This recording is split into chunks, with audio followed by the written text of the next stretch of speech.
Yo! What's up mga kayokabs? Magandang araw po muli sa inyong lahat at syempre narito po muli ang inyong lingkod, Master Lekim. At welcome back po muli dito sa ating Master Lekim TV. Bago ko po simulan ito ating video na ito ngayong araw mga bayang kalerista, make sure na dapat nakalike na tayo at nakasubscribe. Pakikit na rin po yung notification bell or bell icon para po maging updated po kayo sa mga susunod ko pa po upload na video. At ngayong araw mga bayang kalerista ay meron lamang tayo maikling video para po sa ating parating na 3-year-old maiden stakes race sa January 21. Bibigyan ko lang po kayo ng mga kanilang outings ng Novato and Barrier Run at yung trial po nila ay nandito rin sa ating video. Meron tayong konting video clip na kanilang trial run. Magandang karera to mga bayang kalerista. Ito yung mga upcoming Triple Crown this year na tingin ko meron kayang makakatapat kay Bea Bell. Alam natin na si Bea Bell ang dominating nitong taon na to mga bayang kalerista at sigurado ako makikita natin siya sa parating nating Triple Crown Stakes race. Kaya syempre hindi ko rin papatagal agad dyan at pupunta natin agad dyan bayang kalerista matapos lamang po yung ating maikling intro. Kaya let's go mga kayo Cavs.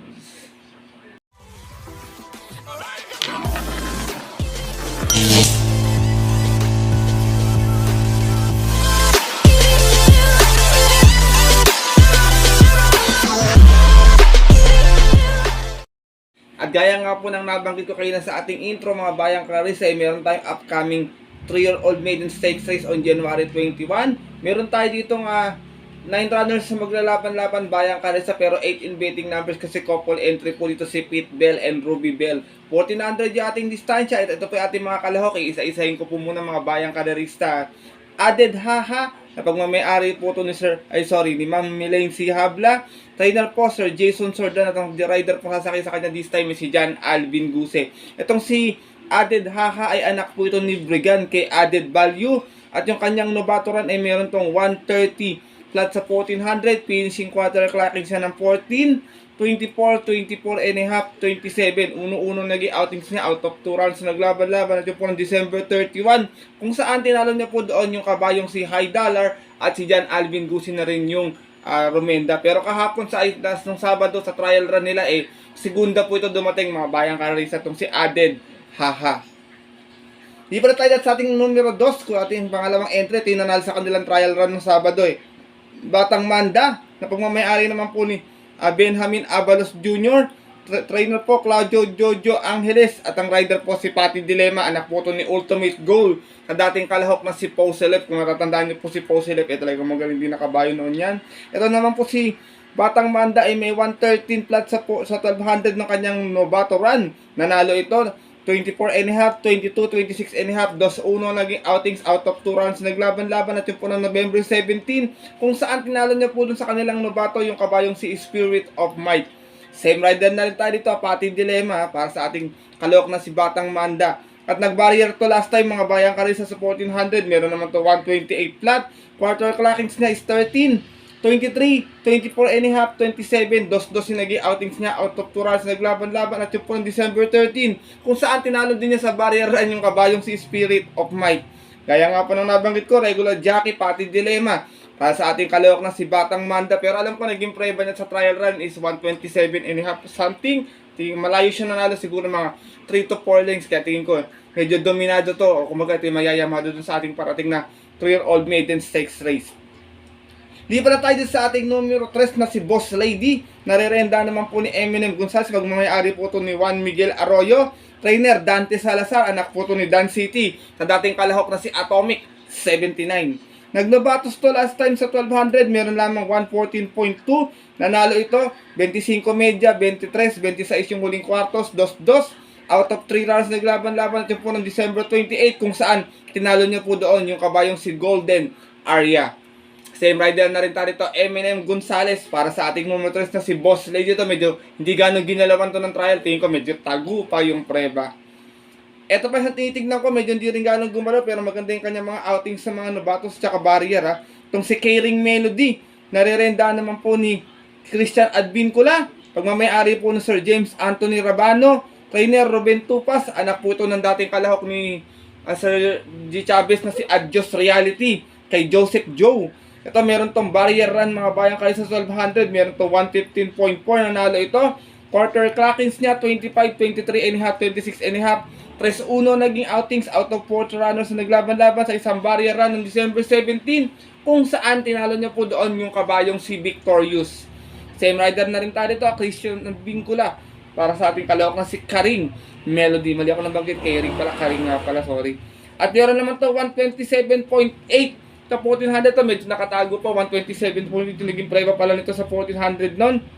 Nanalo ito sa kanyang barrier run din, 14, 22 and a half, 24 and a half, 26 ang kanyang tinapos. 1-1 naging outings out of 2 runners na naglaban-laban. At yung po ng December 23 naman, kung saan tinalo niya po doon yung kabayong si leading count. Ganun na rin ating hinete, Christian Advincula, mukhang gamay na ng bata to. Ito ating kalawak na Grey Galloper na si Karing Melody.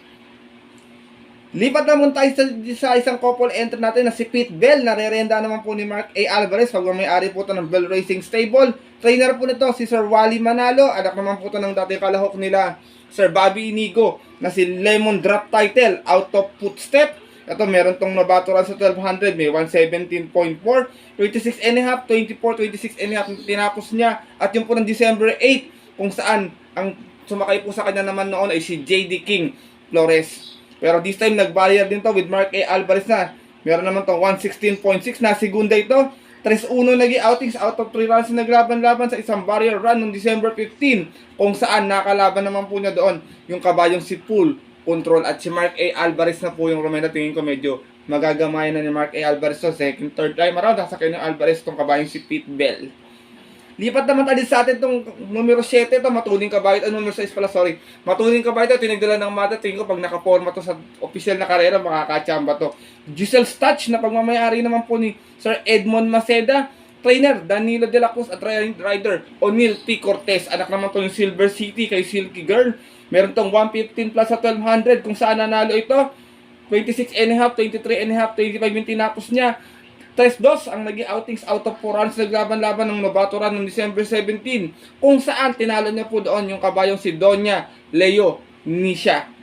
Same rider pa rin tayo dito, O'Neal Cortez, para sa ating kalawak si Giselle Stutch, sorry. At meron naman tong 128.4 sa 1400 na kanyang barrier run. Nanalo din ito, bayang karerista. At nagtala ito ng 13, 22 and a half, 24 and a half, 27. Medyo mabilis yung pangalawang kwartos ito. 1-1 naging outings out of 2 runs na naglaban-laban din sa isang barrier run din. At yun naman po noong December 27, tinalo niya po doon yung kabayong si Victorious. Same rider pa rin, mukhang regular jockey niya to, O'Neal Cortez, para sa kalawak natin si Giselle Stutch. Ito yung unang lundag ng karera bago naging si Batang Manda yung karera, bago naging si Batang Manda yung bandera, sorry bayang karera. Ito yung unang-unang nakaporma sa unahan agad.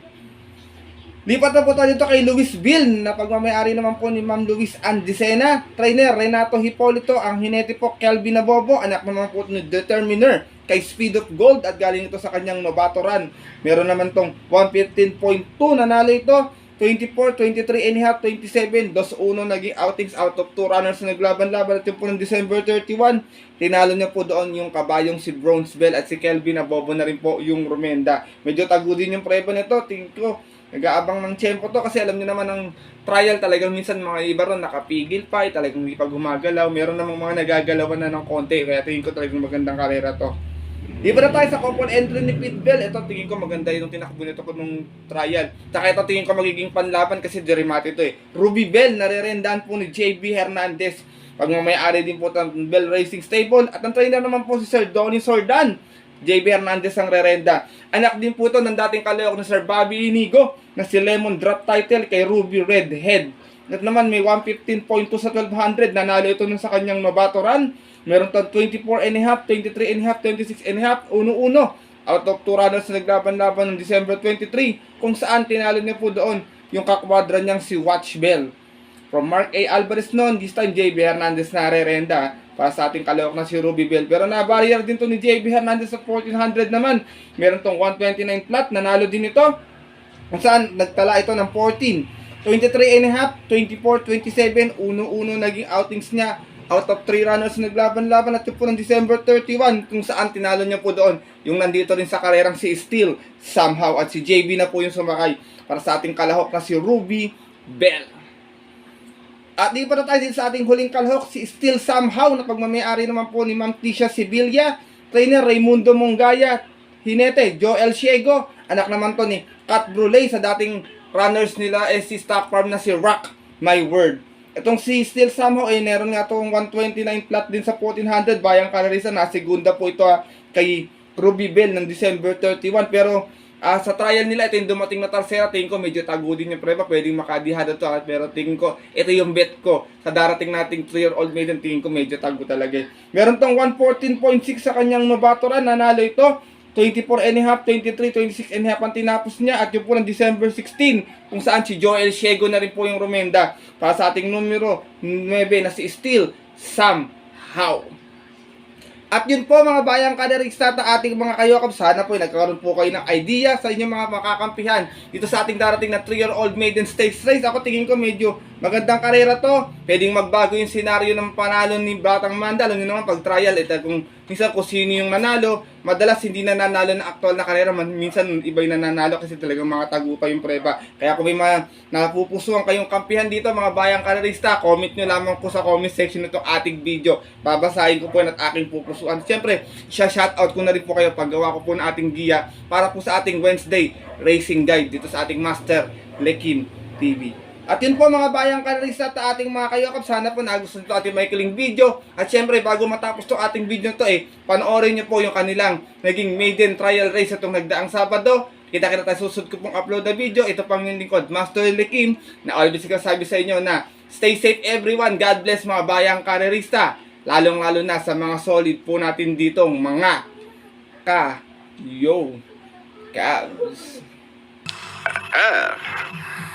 They're up. Batang Manda draws for the lead. Rushing up now on the outside is Gisel's touch. It's Gisel's touch and Batang Manda. Then two lengths for the back feet bell alongside na Louis Bila.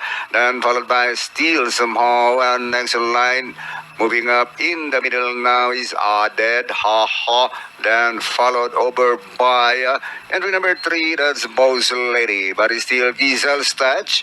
Liz Malang followed by Batang Manda in second, two lengths for the back now, Fit Bella. And as they race the corner, it's still Gisel's touch. And rushing up Batang Manda to take the lead now. It's Batang Manda. Two lengths lead from Gisel's touch. One moving forward now is Still Somehow. Done for the inside is Dead Ha. And past the last 400 is still Batang Manda. With two lengths lead now, followed by Still Somehow, Dead Ha. Here comes Boss Lady now by the outside and Ruby Bella.